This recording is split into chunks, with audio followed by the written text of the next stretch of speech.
Apartado 3 o tercera reunión. La conciencia y la teoría del reflejo. ¿Qué significa entonces la afirmación de que la conciencia refleja al objeto? Toda nueva concepción del mundo debe trabajar con la terminología forjada por el desarrollo anterior de la humanidad.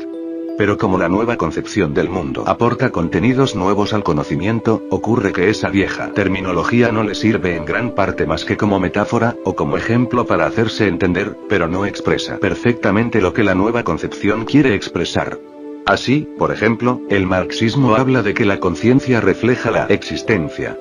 Pero esta expresión refleja, tomada de la ciencia natural del siglo pasado, para el marxismo es solo una metáfora, un ejemplo para hacerse entender.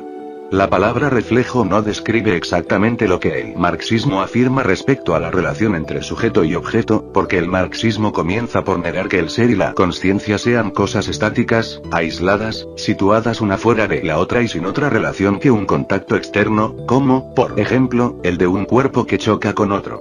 Y sin embargo, el concepto de reflejo significa, precisamente, e implica, una concepción de dos cosas completamente distintas y externas, una respecto de la otra. Vale decir que la palabra reflejo solo refleja muy imperfectamente el pensamiento marxista, porque está tomada de concepciones anteriores, que el marxismo supera. Igual ocurre, como veremos más adelante, con la expresión de Marx de que la economía constituye la anatomía de la sociedad.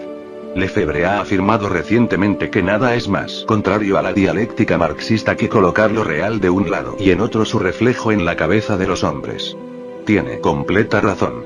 Porque el marxismo pone el énfasis no en la llamada realidad, en las cosas que están fuera del hombre, sino en la actividad creadora del hombre que conoce, transforma y crea esa realidad y esas cosas exteriores.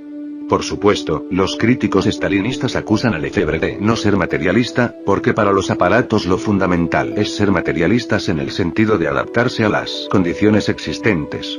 Y los críticos estalinistas pretenden cubrirse con citas de Lenin acerca de la teoría del reflejo.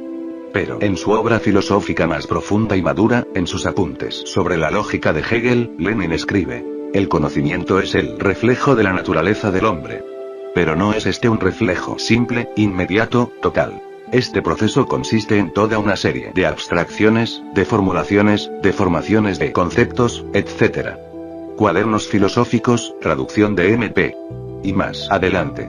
El reflejo de la naturaleza en el pensamiento humano no se debe comprender como algo muerto, abstracto, sin movimiento, sin contradicciones. Al contrario, es necesario comprenderlo como el proceso eterno del movimiento, del nacimiento y negación de las contradicciones. Y Lenin agrega, finalmente, que la consciencia humana no solamente refleja el mundo objetivo, sino que también lo crea. Efectivamente, si el concepto, el conocimiento, refleja la realidad exterior, también es cierto lo contrario, la realidad exterior, en la medida en que es modificada y creada por el hombre, refleja al concepto. El sujeto refleja en su consciencia al objeto, pero entonces el objeto refleja también al sujeto que fue capaz de crearlo o modificarlo. El hombre no se limita a tomar fotografías de la realidad. El hombre construye la realidad.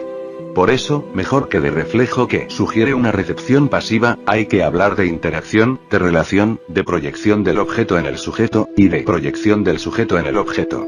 Como dice Hegel, el hombre tiende a manifestarse a sí mismo en aquello que existe como algo exterior a él. Realiza este fin haciendo cambiar las cosas exteriores, a las cuales imprime el sello de su interior, encontrando en ellas, así, su propio destino.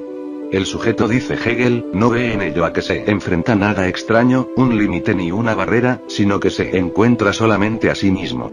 Engels ha dicho que la unidad del mundo consiste en su materialidad demostrada por el largo y laborioso desarrollo de la filosofía y de la ciencia.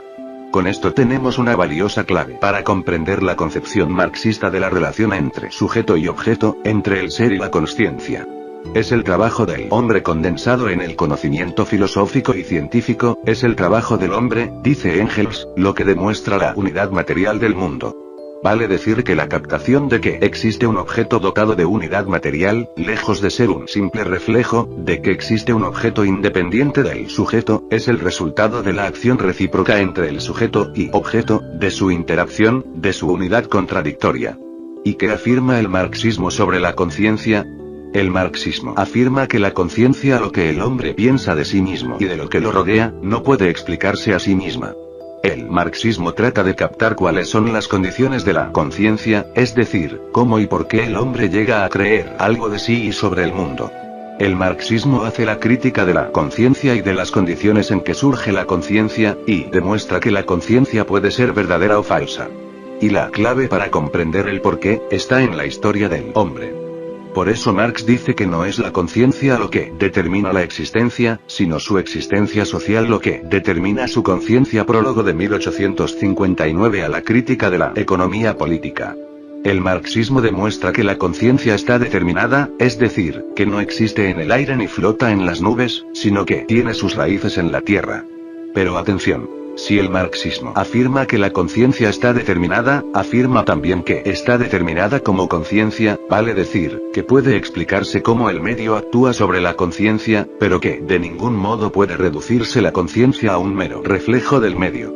El idealismo coloca a la conciencia entre las nubes, como prolongación de Dios, de la idea o de cualquier fuerza mística extraterrena, y le atribuye una autonomía y un poder sin límites.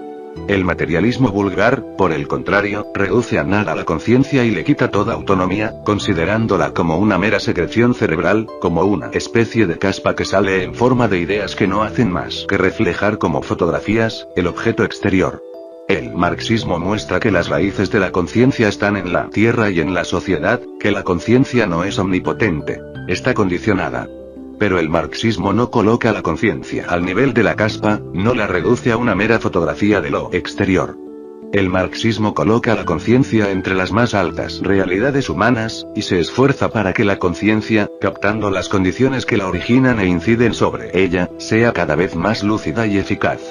El desprecio por la conciencia y por sus problemas es totalmente extraño al marxismo.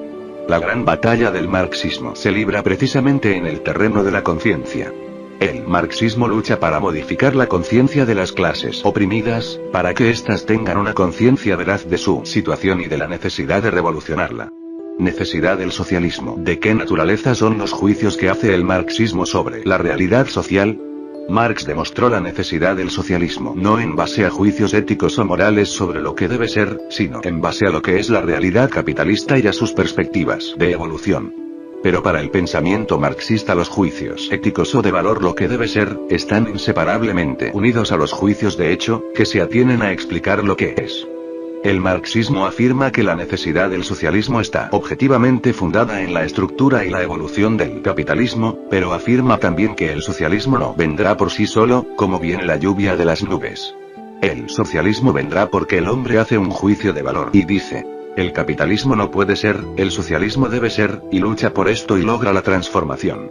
Los filósofos supuestamente marxistas de los grandes aparatos obreros, la Segunda Internacional, y después el estalinismo han eliminado esta profunda unidad dialéctica entre juicios de valor y juicios objetivos, y pretendieron transformar la teoría marxista del socialismo en una especie de física de la sociedad, en una supuesta ciencia que afirma que el socialismo es necesario independientemente de la voluntad de los hombres e independientemente de que los hombres lo consideren bueno o malo. Por el contrario, el marxismo afirma que la sociedad no puede ser estudiada objetivamente, al estilo de las ciencias naturales que estudian la física o la química. El marxismo demuestra que en el estudio de la sociedad y en los juicios sobre ella siempre interviene, además del conocimiento objetivo que describe, lo que es el juicio de valor que afirma lo que debe ser y lo que quiere que sea. Esto es así porque los hombres que conocen la sociedad y la historia son los mismos que hacen la sociedad y la historia. Y por lo tanto el conocimiento de la vida social y la historia no es ciencia sino conciencia. Por eso, toda separación de juicios de valor y juicios de hecho, toda separación de la teoría y la práctica, del conocimiento de lo que es y de la aspiración a lo que debe ser, es irrealizable cuando se trata de la comprensión de la historia de la sociedad. Al comprender que por toda la estructura de la sociedad capitalista es necesario el advenimiento del socialismo, el marxismo afirma también que el socialismo debe ser, que el socialismo es conveniente para el hombre, y por lo tanto que el hombre debe tomar conciencia de esto y debe conscientemente trabajar para el advenimiento del socialismo. Pero sí, como afirmaban los escolásticos de la burocracia reformista de la Segunda Internacional, o los escolásticos de la burocracia moscovita, el socialismo es una cosa que ya está inscrita en los hechos, si es algo que vendrá sea bueno o no, quiera el hombre o no, con tanta seguridad como vendrá la luz solar mañana a la mañana. Entonces el papel consciente revolucionario del hombre queda reducido a nada, y en cambio se eleva a las nubes de los aparatos burocráticos, cuya función sería esperar que se realice esa supuestamente ineluctable aparición del socialismo. El fatalismo mecanicista que supone que el socialismo es inevitable, independientemente de que el hombre lo quiera o no, otorga sin duda una gran tranquilidad de espíritu, robustece la fe de los creyentes. Es casi una religión. Pero no tiene nada que ver con el marxismo. El marxismo pone énfasis en la voluntad real y actuante del hombre. Los fatalistas, en cambio, sustituyen la voluntad consciente que actúa en procura de un fin y la reemplazan por un acto de fe simple y apasionada en un supuesto fin inevitable de la historia. Para esta gente, la historia, así con mayúscula, viene a sustituir la fe en la divina providencia con que se consuelan los religiosos. El marxismo, repitámoslo, es justamente la antítesis y la negación de todo esto. La praxis. Y así nos acercamos al último gran problema de la filosofía marxista que enfocaremos hoy. El marxismo habla de la unidad inseparable de teoría y práctica. El marxismo no cree que ambas sean cosas distintas que se complementan entre sí. El marxismo niega que la teoría sea un complemento de la práctica, o viceversa. Para el marxismo, teoría y práctica no son más que momentos de un mismo proceso que es la praxis, es decir, la acción del hombre. La concepción marxista de la praxis significa la mundanización, la terrenización absoluta del pensamiento. Praxis significa que quien forja al hombre, a su mundo, a su destino, no es ninguna fuerza extrahumana ni infrahumana. Praxis significa que el hombre no es producido ni condicionado por Dios, como tampoco por la historia, la razón, el instinto, la herencia, el medio, la raza, etc. Praxis significa que lo único que produce al hombre y que lo condiciona es la propia actividad teórico-práctica del hombre. Veamos algunos párrafos de las tesis sobre Feuerbach, donde Marx insiste en el problema de la praxis. El defecto fundamental de todo el materialismo anterior es que solo concibe la cosa, la realidad, la sensoriedad, bajo la forma de objeto o de intuición, pero no como actividad sensorial humana, como práctica, no de un modo subjetivo. De ahí que el lado activo fuese desarrollado por el idealismo tesis primero. El problema de si al pensamiento humano se le puede atribuir una verdad objetiva, no es un problema teórico, sino un problema práctico. Es en la práctica donde el hombre tiene que demostrar la verdad, es decir, la realidad y la fuerza, la terrenalidad de su pensamiento tesis segundo. La teoría materialista de que los hombres son producto de las circunstancias y de la educación, olvida que las circunstancias son cambiadas precisamente por los hombres, la coincidencia de la modificación de las circunstancias y de la actividad humana solo puede concebirse y entenderse racionalmente como práctica revolucionaria tesis tercero. La esencia humana no es algo abstracto, inherente a cada individuo. Es en realidad el conjunto de las relaciones sociales. Tesis sexto.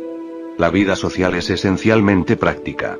Todos los misterios que descarrían la teoría hacia el misticismo encuentran su solución racional en la práctica humana y en la comprensión de esta práctica. Tesis octavo. Los filósofos no han hecho más que interpretar de diversos modos el mundo, pero de lo que se trata es de transformarlo. Tesis 11.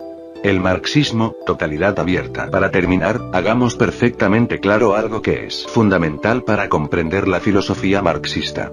La filosofía marxista constituye lo que Lefebvre, y antes de él Labriola y Gramsci, denominan una totalidad abierta.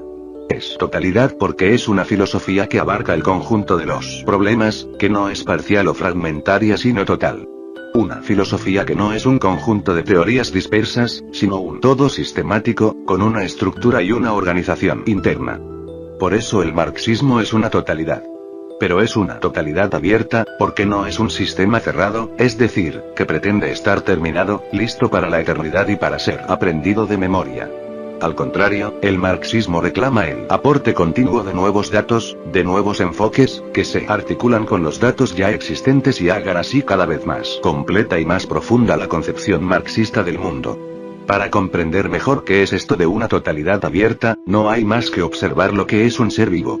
Un ser vivo es una totalidad con una estructura, pero es una totalidad en movimiento, una totalidad que continuamente incorpora nuevos elementos, que tiene conflictos, que se modifica pero sigue siendo esencialmente el mismo. Eso es también el marxismo. Una totalidad abierta, que se enriquece con cada avance del conocimiento humano.